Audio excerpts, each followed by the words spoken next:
আসসালামু আলাইকুম। দূরে এবং কাছে যে যেখান থেকে বসে এই মুহূর্তে এই ভিডিওটি দেখছেন, আপনাদের সকলকে জানাচ্ছি আমি আলাউদ্দিনের পক্ষ থেকে আন্তরিক শুভেচ্ছা এবং অভিনন্দন। আমি বর্তমানে সি ফুড নিয়ে কাজ করতেছি। আমি ব্রেভ ব্যাচ 1 এর। গত 30শে জুন ব্র্যান্ড ডমিনেন্সের উপর যে ক্লাসটা আমরা করেছিলাম, ওখান থেকে যে লার্নিং গুলো আমরা শিখেছি তার মধ্যে একটা লার্নিং হলো আইপিএ, ইনকাম প্রডিউসিং অ্যাসেট।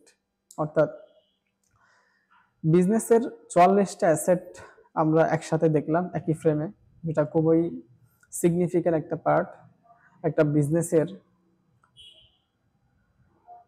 বিজনেসের। যে অ্যাসেট, কোর অ্যাসেট, অর্থাৎ 44টা অর্গান একসাথে একই ফ্রেমে এখনো পর্যন্ত আমি কখনো পাইনি, এই প্রথম পেলাম।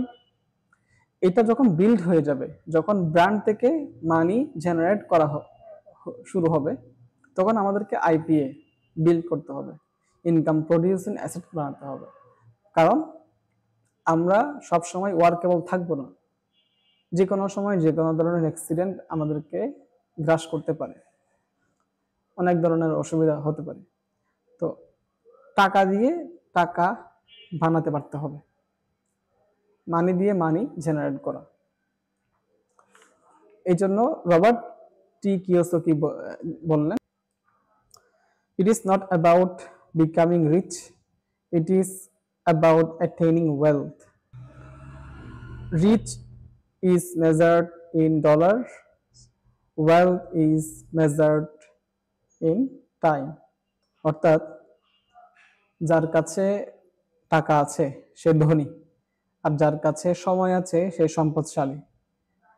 কথাটা একটু কঠিন হতে পারে, বাট বুঝতে পারলে সহজ। তো যেটা বললাম যে আইপিএ যদি আমরা বানাতে না পারি তাহলে আমাদেরকে পানিশমেন্ট দিবে। Time punish me sorry time punish me with inflation. অর্থাৎ প্রতি বছর যে ইনফ্লেশন হচ্ছে, এই ইনফ্লেশনের মাধ্যমে টাইম আমাকে পানিশমেন্ট দিবে যদি আমি আইপিএ বানাতে না পারি।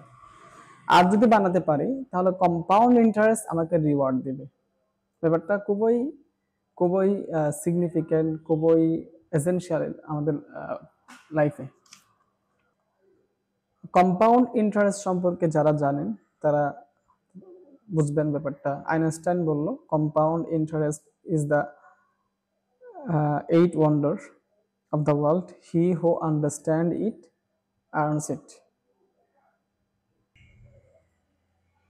এই কম্পাউন্ড ইন্টারেস্ট, মানি, বিজনেস, এগুলো আসলে বুঝতে গেলে পড়াশোনা কন্টিনিউ করতে হয়।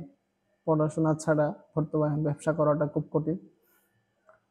যারা নিয়মিত পড়াশোনা করে নিজেকে আপডেট রাখে, নিজের বিজনেসকে আপডেট রাখে, তারাই আগামী দিনের সফল উদ্যোক্তা হতে পারে, আমি বিশ্বাস করি। সেই বিশ্বাসের জায়গা থেকে আমিও চেষ্টা করি প্রতিনিয়ত পড়ার জন্য, প্রতিনিয়ত জানার জন্য। যে জানাগুলো আমার কাছে ভালো লাগে, যে পড়াগুলো আমার কাছে ভালো লাগে, যে ব্যাপারগুলো ইন্টারেস্টিং মনে হয়, সেগুলো আমি আপনাদের সাথে শেয়ার করি।